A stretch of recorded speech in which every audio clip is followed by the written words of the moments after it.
नमस्कार स्टूडेंट्स, आज हम different parts of lathe machine discuss करेंगे। एक लेथ मशीन जो होती है that is centre lathe machine. उसमें एक मेनली एक बेड होता है जो कि कास्ट आयरन का बना होता है और उस पर मुख्यतः बड़े बड़े पार्ट्स जैसे head stock, tail stock, carriage और कई सारे अदर कंपोनेंट्स उसके ऊपर माउंट किए हुए होते हैं। तो लेथ मशीन के मेजर पार्ट्स 6 हैं: bed, head stock, tail stock, carriage, feed mechanism और थ्रेड कटिंग मैकेनिज़्म। ये 6 इसके मेजर पार्ट्स हैं। वैसे कई सारे छोटे मोटे पार्ट्स होते हैं जो कि हमको इस फिगर में दिखाई दे रहे हैं। गियर है, स्पिंडल है, टूल पोस्ट है, लाइव सेंटर, ऑयल सम्प, ऐसे कई सारे हमको इसमें पार्ट्स दिखाई दे रहे हैं। बट मोटे तौर पर ये 6 कंपोनेंट्स हैं जो कि एक लेथ मशीन में होते हैं। इन सबको वन बाय वन डिस्कस करते हैं। तो सबसे पहले आता है बेड। लेथ मशीन में बेड उसका एक बेस है जिसके ऊपर लेथ की बाकी सारे पार्ट्स जो है वो उसके ऊपर माउंट किए हुए होते हैं और ये सिंगल पीस की कास्टिंग होती है जिसके ऊपर लेथ के एक्टिव पार्ट्स माउंटेड रहते हैं। इसके लेफ़्ट एंड पर हेड स्टोक होता है जबकि राइट साइड पर टेल स्टोक होता है। फिगर में हमको दिख रहा है लेफ़्ट साइड में हेड स्टोक नाम की संरचना दिख रही है और राइट साइड में ये टेल स्टोक दिखाई दे रहा है।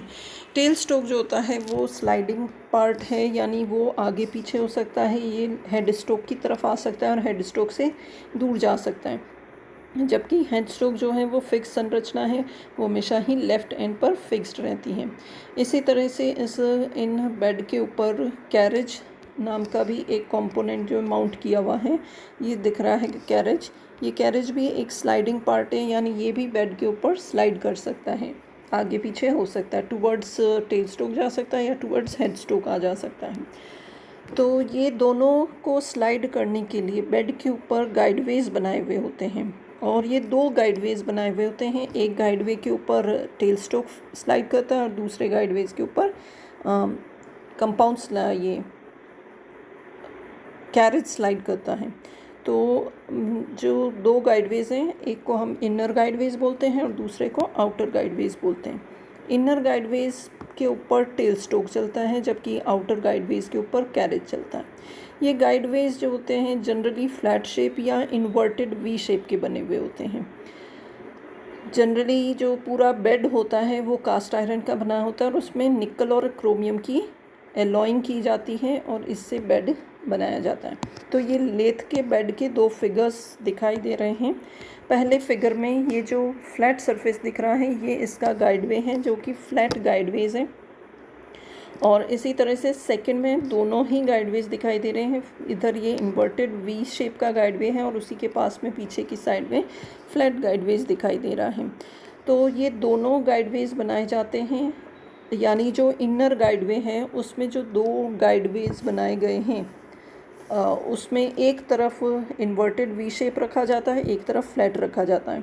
इसी तरह से आउटर में भी एक इन्वर्टेड और एक फ्लैट बनाया जाता है। तो इसको सिर्फ फ्लैट या सिर्फ इन्वर्टेड नहीं बनाया जाता है क्योंकि फ्लैट गाइडवेज ऑब्वियसली एक अच्छा बेयरिंग सरफेस प्रोवाइड करते हैं, लेकिन उसमें उसको ख़ास उसका ध्यान रखना पड़ता है क्योंकि उसको बार बार अच्छी क्लीनिंग चाहिए होती है। अदरवाइज़ जो टेल स्टोक या कैरेज है और गाइडवेज हैं उनके बीच में कई बार चिप्स वगैरह फंस जाती है, तो इट नीड्स एक्स्ट्रा केयर। जबकि इन्वर्टेड गाइडवेज जो हैं, इन्वर्टेड वी शेप के गाइडवेज, ऑब्वियसली थोड़ा इनको बनाना एक्सपेंसिव होता है क्योंकि एक पर्टिकुलर शेप दिया जाता है, इसको एक पर्टिकुलर एंगल रखा जाता है, तो एक्सपेंसिव टू मैन्युफैक्चर है। लेकिन कैरेज और टेल स्टोक के लिए एक अच्छे गाइड का काम करता है, यानी एक अच्छा पाथ उनको प्रोवाइड करता है। इसके अलावा इसमें वेयरिंग भी कम होती है जो कि फ्लैट गाइडवेज में ज़्यादा होती है। ज़्यादा फ्रिक्शन होता है फ्लैट गाइडवेज में, ज़्यादा वेयरिंग होती है। लेकिन जो इन्वर्टेड वी शेप है वो बेयरिंग अच्छा प्रोवाइड नहीं करते हैं। तो इस तरह से दोनों के ही कुछ एडवांटेजेस कुछ डिसएडवांटेजेस हैं और इन दोनों को कंपेंसेट करने के लिए जो एक तरफ का गाइडवे है वो इन्वर्टेड वी शेप बनाया जाता है और अदर वाला फ्लैट गाइडवेज बनाया जाता है। तो इस तरह से 2 सेट गाइडवेज के बनाए जाते हैं, inner ways and outer ways. Inner ways के ऊपर टेल स्टोक चलता है और आउटर वेज के ऊपर कैरेज स्लाइड करता है। नेक्स्ट जो पार्ट है लेथ मशीन का that is head stock. Head stock का मेन काम है लेथ के डिफरेंट पार्ट्स को पावर ट्रांसमिट करना, और इसमें मेनली एक ट्रेन अरेंजमेंट या एक गियर अरेंजमेंट चलता है हेड स्टोक कास्टिंग से दूसरे पार्ट्स तक, और मोशन जो है हेड स्टोक से किसी भी पार्ट तक उन गियर्स ट्रेन्स की हेल्प से ट्रांसमिट होता है। इसमें मेनली अगर इसके पार्ट्स की बात करें तो इसमें दो मेन पार्ट्स होते हैं। एक तो हॉलो स्पिंडल होती है और एक मैकेनिज़्म होती है जो कि स्पिंडल को ड्राइव करने के लिए होती है और उस स्पिंडल को वेरियस स्पीड्स या डिफरेंट स्पीड्स देने के लिए यूज़ में ली जाती हैं। तो इसके सारे ही पार्ट्स, यानी ये स्पिंडल है और स्पिंडल को चलाने के लिए जो मैकेनिज़्म है, ये सारी ही इसमें हेड स्टोक कास्टिंग में बंद की हुई होती है। यानी एक बड़ा सा बॉक्स स्ट्रक्चर दिख रहा है, ये कम्प्लीटली हेड स्टोक है और इस हेड स्टोक के अंदर स्पिंडल आ गया और इसको कंप्लीट स्पिंडल को ड्राइव करने की अलग अलग मैकेनिज़म्स आ गई। तो इस फिगर में ये दिखाई दे रहा है हेड स्टोक का स्पिंडल दिखाई दे रहा है। तो हेड स्टोक का स्पिंडल जो होता है वो कार्बन या निकल क्रोम स्टील का बना हुआ हो सकता है और अंदर से बिल्कुल हॉलो होता है। इसका जो फ्रंट एंड होता है इसमें इस तरह का प्रोविज़न होता है कि इसमें सेंटर होल्ड किया जा सकता है या ऐसा कोई भी टूल होल्ड किया जा सकता है जिससे हम आगे वर्क पीस को होल्ड करेंगे। तो ये लाइव सेंटर दिखाई दे रहा है। ये पिछले लेक्चर्स में भी हमने डिस्कस किया था कि जो हेड स्टोक की तरफ सेंटर लगता है वो लाइव सेंटर कहलाता है और टेल स्टोक की तरफ डेड सेंटर होता है। इसको लाइव सेंटर और डेड सेंटर क्यों कहा जाता है? क्योंकि ये जो लाइव सेंटर होता है ये वर्क पीस जब इसके साथ में अटैच होता है और वर्क पीस में रोटेशन आता है, लाइव सेंटर वर्क पीस के साथ में रोटेट करता है, यानी लाइव सेंटर रोटेट करता है स्पिंडल में और उसी की वजह से आगे मोशन वर्क पीस को ट्रांसमिट होता है। जबकि जो टेल स्टोक में सेंटर लगा हुआ होता है जिसको हम डेड सेंटर बोलते हैं, वो सिर्फ और सिर्फ इसको सपोर्ट प्रोवाइड करता है वर्क पीस को, उसके साथ में उसका कोई मोशन नहीं होता है, इसलिए उसको डेड सेंटर बोलते हैं। तो ये आगे की तरफ लाइव सेंटर दिख रहा है, थ्रू होल दिखाई दे रहा है, यानी कम्प्लीटली एक हॉलो कास्टिंग है ये। स्पिंडल जो होता है अंदर से पूरा खोखला होता है, बाहर इसके थ्रेडेड फ्रंट एंड दिखाई दे रहा है। फ्रंट एंड जो है उस पर कई बार थ्रेड्स बनाए हुए होते हैं ताकि कोई भी वर्क होल्डिंग डिवाइस जो है वो इसके ऊपर फिक्स की जा सके। जैसे चक है वो इसके ऊपर थ्रेडेड पोर्शन के ऊपर इसमें फिक्स कर दिया जाता है और उस चक के अंदर वर्क पीस को होल्ड किया जाता है। तो मेनली वी कैन से कि हेड स्टोक का काम है वर्क पीस को होल्ड करना, क्योंकि उसके अंदर स्पिंडल लगा हुआ है जिस पे वर्क पीस होल्ड किया जाता है। और इसके अलावा उस वर्क पीस को अलग अलग स्पीड्स पे चलाने का काम भी हेड स्टोक में ही होता है। तो इसके लिए कुछ कोन पुली अटैचमेंट हो सकता है हमारे पास भी, या कुछ गियर्स हो सकते हैं जो कि अलग अलग वेलोसिटी रेशियो देंगे जिससे हम स्पिंडल को अलग अलग स्पीड्स पर चलाते हैं। तो 3 तरह के मेथड्स हैं स्पिंडल को अलग अलग स्पीड्स पर चलाने के लिए। पहला मेथड है by belt drive on cone pulley with और विदाउट बैक गियर अटैचमेंट, यानी एक कोन पुली ली जाती है, यानी एक ऐसी पुली ली जाती है जिसके ऊपर अलग अलग स्टेप्स बने हुए होते हैं और वो कोन के शेप में होती हैं, उसके ऊपर बेल्ट लगा के और कई बार उसमें बैक गियर्स को इंगेज करके और कभी नहीं इंगेज करके भी, मतलब विथ और विदाउट बैक गियर 2 अरेंजमेंट्स के साथ में हम अलग अलग स्पिंडल स्पीड्स इसमें डालते हैं। इसी तरह से सेकंड तरीका है कि एक गियर ड्राइव ले ली जाती है जिसमें स्लाइडिंग गियर्स या क्लचेस होते हैं और उनकी हेल्प से स्पिंडल को अलग स्पीड पर चलाया जाता है। यानी जिस तरह से ऑटोमोबाइल्स में अलग अलग गियरिंग अरेंजमेंट से अलग अलग स्पीड्स मिलती हैं, उसी तरह से यहाँ पर भी अलग अलग साइज़ के गियर्स के कॉम्बिनेशन से या मैशिंग से डिफरेंट स्पीड्स मिलती हैं। तो उतनी ही डिफरेंट स्पीड्स मिलेंगी जितनी कि गियर अरेंजमेंट्स किए जा सकते हैं। देन थर्ड आता है बाय वेरिएबल स्पीड मोटर, यानी कि सिंपली एक ऐसी मोटर ली जाए जिसको 2-3 अलग स्पीड्स पर चलाया जा सके, तो उसको डिफरेंट स्पीड्स पर चलाने पर स्पिंडल में भी अलग अलग 2-3 स्पीड्स मिल जाएंगी। तो ये हेड स्टोक की संरचना हुई जिसमें मेनली स्पिंडल होगा और स्पिंडल को ड्राइव करने की मैकेनिज्म होगी। इसी स्पिंडल के आगे वाले हिस्से पर वर्क पीस को सपोर्ट किया जाता है या होल्ड किया जाता है। तो अल्टीमेटली हेड स्टोक वो पार्ट है जिसके अंदर वर्क पीस सपोर्टेड रहता है। देन सेकंड पार्ट आता है टेल स्टोक, जो कि ऊपर वाले फिगर में हमने देखा कि राइट साइड में एक ये इस तरह की संरचना हमको दिखाई दे रही थी, ये टेल स्टोक है। टेल स्टोक का मेनली जो काम है वो होता है कि ये सर्कुलर जॉब्स को सपोर्ट देने का काम करता है, यानी जब सेंटर्स के ऊपर वर्क पीस को सपोर्ट किया जाता है तो उस सेंटर को, जो डेड सेंटर है, वो टेल स्टोक में लगाया जाता है। तो टेल स्टोक का पहला काम क्या हो गया कि ये वर्क पीस को सपोर्ट देने का काम करता है। फिर दूसरा काम हो गया कि कई सारे ऐसे ऑपरेशंस होते हैं, जैसे ड्रिलिंग है, रीमिंग है, टैपिंग है। इनमें जो टूल होता है वो टूल भी टेल स्टोक में फिक्स किया जाता है और उसके बाद इस तरह के ऑपरेशंस किए जाते हैं। तो मेनली वी कैन से कि एक टेल स्टोक के दो काम हो गए कि एक तो ये जॉब को सपोर्ट देगा जबकि ये सेंटर्स के बीच में होल्ड किया जाए, और दूसरा इसमें कुछ अलग ऑपरेशंस करने के लिए, कुछ पर्टिकुलर ऑपरेशंस करने के लिए टूल्स भी इसमें होल्ड किए जाते हैं। तो ये टेल स्टोक है जो कि इसकी संरचना दिखाई दे रही है। इसमें मेनली आगे की तरफ एक सेंटर दिख रहा है जो कि डेड सेंटर है। ये इसका बेस होता है जो कि बेड के ऊपर फिक्स किया हुआ होता है। इसका अरेंजमेंट यहाँ जो लेटरल एडजस्टमेंट स्क्रू है, इसके द्वारा टेल स्टोक को एक पर्टिकुलर एंगल पर टिल्ट भी किया जा सकता है with respect to the spindle axis या बेड एक्सिस के रिस्पेक्ट में हम देखें तो टेल स्टोक को एक पर्टिकुलर एंगल तक टिल्ट किया जा सकता है। और इसलिए थर्ड जो, अगर इसका कहें कि इसका यूज़, टेल स्टोक का थर्ड यूज़ हो गया या थर्ड एप्लीकेशन हो गई कि ये कई बार टेपर टर्निंग देने में भी हम टेल स्टोक को यूज़ में लेते हैं। यानी जब टेपर टर्निंग नाम का ऑपरेशन या हम कहें जॉब के ऊपर टेपर बनाना है तो उस वक्त टेल स्टोक की हेल्प से भी टेपर किया जा सकता है। देन आता है थर्ड पार्ट कैरेज जो है वो हेड स्टोक और टेल स्टोक के बीच में लेथ के ऊपर फिक्स किया, लेथ के ऊपर हमको दिखता है और ये लेथ के ऊपर गाइडवेज के ऊपर स्लाइड होता है, यानी टेल स्टोक और हेड स्टोक के बीच में ही ये हमेशा स्लाइड होगा। इसका मुख्य काम है कि ये कटिंग टूल को सपोर्ट देता है, उसको मूव करता है, उसको कंट्रोल करता है। तो टेल टूल जहाँ पर फिट किया जाता है वो पार्ट कैरेज है। कैरेज के मेनली 6 डिफरेंट पार्ट्स हैं। पहला saddle, then apron, then cross slide, compound rest, compound slide and tool post. तो सबसे पहले सैडल क्या होता है? कैरेज का सबसे लोवेस्ट पार्ट सैडल होता है और ये एक एच शेप की कास्टिंग होती है।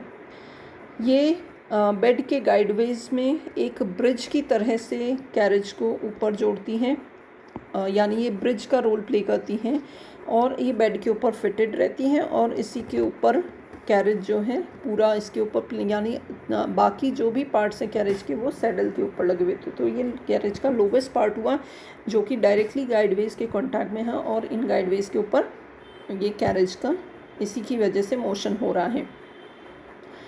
ये सैडल जो है इसको यही जो है वो स्लाइड हो रहा है, तो इसको स्लाइड करने के दो तरीके हैं। इसको हैंड फीड से स्लाइड किया जा सकता है या इसको ऑटोमेटिक फीड भी दी जा सकती है।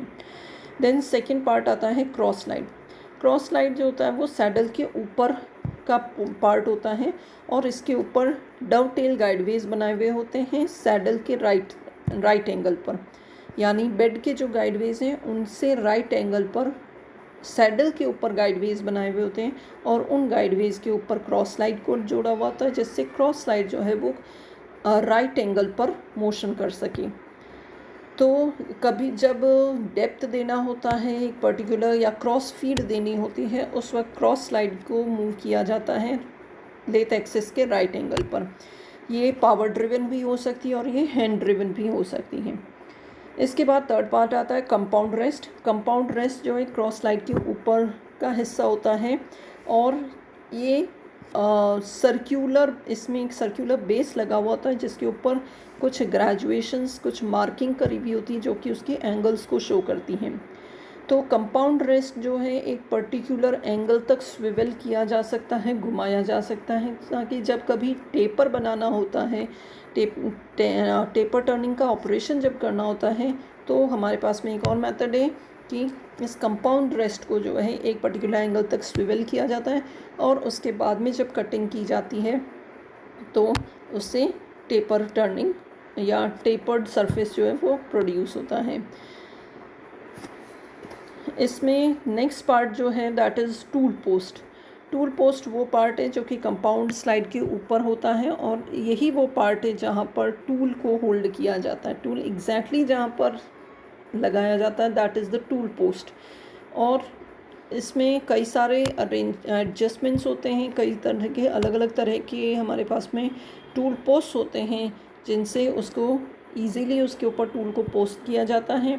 और कुछ ऐसे प्रोविजंस होते हैं कि फास्टर ऑपरेशंस किए जा सकें या टूल की जो पोस्टिंग है उसमें कम से कम टाइम लगे, इस तरह के प्रोविजंस इसमें किए जाते हैं। तो और एक पार्ट और है कि इसमें एप्रन होता है एक पार्ट, यानी कि जो क्रॉस कैरेज होता है, कैरेज के सामने वाला पोर्शन जो कि हैंगिंग पोर्शन होता है, बेड के ऊपर जो हैंग करता है आगे लटकता हुआ पोर्शन, जिसके ऊपर सारे लिवर्स, हैंड व्हील्स और नॉब्स और ऐसे जो पार्ट्स जिसके ऊपर लगे हुए होते हैं वो पार्ट एप्रन कहलाता है। तो ये कंप्लीट कैरेज हुआ जिसमें मेनली 5 पार्ट्स हो गए। सैडल, देन सैडल के ऊपर क्रॉस लाइन, क्रॉस लाइन के ऊपर कंपाउंड स्लाइड और कंपाउंड स्लाइड के ऊपर टूल पोस्ट और सामने वाला हैंगिंग पोर्शन एप्रन। तो ये 5 पार्ट से मिलकर बनता है कैरेज। देन जो नेक्स्ट पार्ट है लेथ का that is feed mechanism. Feed mechanism कह सकते हैं कि अलग अलग यूनिट्स का एक कॉम्बिनेशन है जो कि हेड स्टोक स्पिंडल के को मोशन ट्रांसमिट करता है और हेड स्टोक स्पिंडल से कैरेज में मोशन ट्रांसमिशन जो है वो फीड मैकेनिज़्म के थ्रू आता है। पहले भी मैंने कहा कैरेज जो है वो सैडल पे चलती है और सैडल को हमने कहा था ऑटोमेटिक फीड भी दी जा सकती है और उसको हैंड से भी ड्राइव किया जा सकता है। तो ऑटोमेटिक ड्राइव देने के लिए मोशन जो है वो हेड स्टोक स्पिंडल से कैरेज तक ट्रांसमिट होता है थ्रू फीड मैकेनिज़्म। तो फीड मैकेनिज़्म में कुछ यूनिट्स हैं और उन यूनिट्स सारी मिलकर और एक फीड मैकेनिज़्म बनाती हैं। तो सबसे पहले end of bed gearing, then feed gear box, lead screw and feed rod और एप्रन मैकेनिज़्म। ये सारी ही छोटी छोटी यूनिट्स हैं जिससे कम्प्लीटली फीड जो है हेड स्टोक स्पिंडल से कैरेज तक ट्रांसमिट होता है। तो सबसे पहला एंड ऑफ बेड गियरिंग, ये जो बेड के एंड में गियरिंग दी हुई होती है या गियर ट्रेन बनाई हुई होती है, ये हेड स्टोक स्पिंडल के रोटरी मोशन को फीड गियर बॉक्स तक ट्रांसमिट करती हैं। यानी हेड स्टोक स्पिंडल से फीड गियर बॉक्स तक मोशन ट्रांसमिट करने के लिए बेड के एंड में गियर ट्रेन लगाई हुई होती है या गियरिंग अरेंजमेंट होता है। अब मोशन फीड गियर बॉक्स तक आ जाता है, इसको आगे फर्दर फीड शाफ्ट या लीड स्क्रू तक ट्रांसमिट किया जाता है with the help of feed gear box. तो इसमें अलग अलग साइज़ के फीड गियर बॉक्स, अलग अलग साइज़ के गियर्स लगे हुए होते हैं और इन्हीं में हमारे पास में कई सारे प्रोविजंस होते हैं कि हम फीड की रेट को चेंज कर सकते हैं, हम जो हेड स्टोक स्पिंडल और कैरेज के मूवमेंट में एक रेवोल्यूशंस का पर्टिकुलर रेशियो मेंटेन कर सकते हैं, हम उसकी डायरेक्शन को चेंज कर सकते हैं, यानी कि जो कैरेज है उसको टेल स्ट्रोक से हेड स्ट्रोक की तरफ चलाया जाए या हेड स्ट्रोक से टेल स्ट्रोक की तरफ चला जाए, तो उसको डायरेक्शन को चेंज करने का प्रोविज़न ये भी जो फीड गियर बॉक्स है इसमें होता है। तो फीड गियर बॉक्स अल्टीमेटली हमको एक स्पीड देगा कैरेज की और एक डायरेक्शन देता है और ये इसका मोशन ट्रांसमिट होगा आइदर लीड स्क्रू तक या फीड रॉड तक। तो 2 रॉड्स लगी होती हैं आगे के पोर्शन पर लेथ मशीन पर, जो कि ऊपर के फिगर में आप देख सकते हैं। तो लीड स्क्रू और फीड रॉड 2 रॉड्स हैं और ये जो फीड गियर बॉक्स है दोनों से ही कनेक्टेड रहता है, लेकिन इससे मोशन एट अ टाइम किसी एक को ही ट्रांसमिट होगा, या तो फीड शाफ्ट में या फीड रॉड में मोशन ट्रांसमिट होता है या लीड स्क्रू में। ये डिपेंड करता है कि हम प्लेन टर्निंग ऑपरेशन कर रहे हैं या थ्रेड कटिंग का ऑपरेशन कर रहे हैं। अगर उस मशीन के ऊपर थ्रेड कटिंग का ऑपरेशन किया जा रहा है और कैरेज को मोशन ट्रांसमिट किया जा रहा है, in that case feed gear box से मोशन जो है फीड रॉड को लीड स्क्रू को ट्रांसमिट होगा, जबकि अगर सिंपल टर्निंग ऑपरेशन किया जा रहा है तो मोशन फीड रॉड को ट्रांसमिट होता है। तो इन दोनों में से कोई एक जो रॉड है वो उसमें मोशन ट्रांसमिट हो जाता है, वो एक पर्टिकुलर डायरेक्शन में और एक पर्टिकुलर स्पीड पर चलने लग जाती है। अब आगे इसको कैरेज तक जोड़ने के लिए हमारे पास में होती हैं एप्रन मैकेनिज़्म। तो एप्रन जो है वो सैडल से फिट किया हुआ होता है और इस पर कई सारे गियर्स क्लचेस होते हैं। तो इन गियर्स और क्लचेस से जो मोशन है वो फीड रॉड या लीड स्क्रू से कैरेज तक ट्रांसमिट हो जाता है। तो सिंपली अगर टर्निंग ऑपरेशन कर रहे हैं तो फीड रॉड डायरेक्टली कैरेज से कनेक्ट हो जाती है और कैरेज जो है वो चलने लग जाता है ऑटोमेटिकली। और अगर इसमें टर्निंग ऑपरेशन किया जा रहा है तो लीड स्क्रू को कैरेज से जोड़ने के लिए एक अलग मैकेनिज़्म होती है जिसको हाफ नट मैकेनिज़्म बोलते हैं या थ्रेड कटिंग मैकेनिज़्म बोलते हैं। उसकी हेल्प से मोशन लीड स्क्रू से कैरेज में ट्रांसमिट हो जाता है। तो फीड मैकेनिज़्म का क्या काम हुआ कि कैरेज को जब ऑटोमेटिक चलाना होता है उस केस में मोशन जो है, क्योंकि जब हम लेथ मशीन को स्टार्ट करते हैं स्टार्टिंग में हेड स्टोक का स्पिंडल जो है वो रोटेट होते हैं हमको दिखाई देता है। उस मोशन को हेड स्टोक स्पिंडल से कैरेज तक पहुंचाने का काम फीड मैकेनिज़्म करती है। और इसके बीच में ये इतने सारे 4 यूनिट्स आए हैं जिनसे 1 बाय 1 स्टेप बाय स्टेप जो मोशन है वो कैरेज तक ट्रांसमिट होता है। देन आती है लास्ट जो मैकेनिज़्म है या एक मेजर पार्ट कहें लेथ बेड का, that is the thread cutting mechanism. जैसा मैंने पहले भी बोला कि इसके लिए हमारे पास में एक हाफ नट ही होता है जिसको हम स्प्लिट नट भी बोलते हैं, वो लेथ पे ऊपर लगा हुआ होता है, वो थ्रेड कटिंग में यूज़ में लिया जाता है। ये जो हाफ नट होता है ये कैरेज को लीड स्क्रू के साथ एंगेज करने का काम करता है। जिस तरह से ऑटोमोबाइल में क्लच का जो रोल होता है कि क्लच जिस तरह से शाफ्ट को गियर्स के साथ एंगेज या डिसएंगेज करता है, उसी तरह से यहाँ पर एक नट लगा हुआ होता है जिसको स्प्लिट नट बोलते हैं। ये स्प्लिट नट लीड स्क्रू को कैरेज के साथ एंगेज करता है। तो जब भी हमें थ्रेड कटिंग करनी होती है लेथ मशीन के ऊपर, देन इस नट की हेल्प से हम लीड स्क्रू को कैरेज के साथ में कनेक्ट करते हैं यानी एंगेज करते हैं, और तब मोशन जो है वो लीड स्क्रू से कैरेज में ट्रांसमिट होता है। और जो डायरेक्शन है कैरेज के मूवमेंट का वो फीड रिवर्स लिवर की पोजीशन पर डिपेंड करता है। यानी फीड रिवर्स लिवर जो है वो हेड स्टोक के ऊपर लगाया हुआ होता है और उस लिवर की 2 अलग पोजीशंस के आधार पर कैरेज या तो हेड स्टोक की तरफ मूव करती है या टेल स्टोक की तरफ मूव करती है। तो इस तरह से ये कंप्लीट मोशन ट्रांसमिट हुआ। और वी कैन से कि फीड मैकेनिज़्म जो है उसी में हम उस थ्रेड मैकेनिज़्म को भी इन्वॉल्व कर सकते हैं कि जब पर्टिकुलरली थ्रेड कटिंग ऑपरेशन होता है तो एक पार्ट एक्स्ट्रा इसमें इन्वॉल्व हो जाता है, दैट इज़ द स्प्लिट नट, जिसको एंगेज करने से हमारे जो कैरेज और लीड स्क्रू है वो दोनों आपस में एंगेज होते हैं और मोशन ट्रांसमिट हो जाता है। तो ये different parts of lathe machine थे, mainly head stock, tail stock, bed, carriage और 2 मैकेनिज़म्स, फीड मैकेनिज़्म और thread cutting mechanisms. Thank you.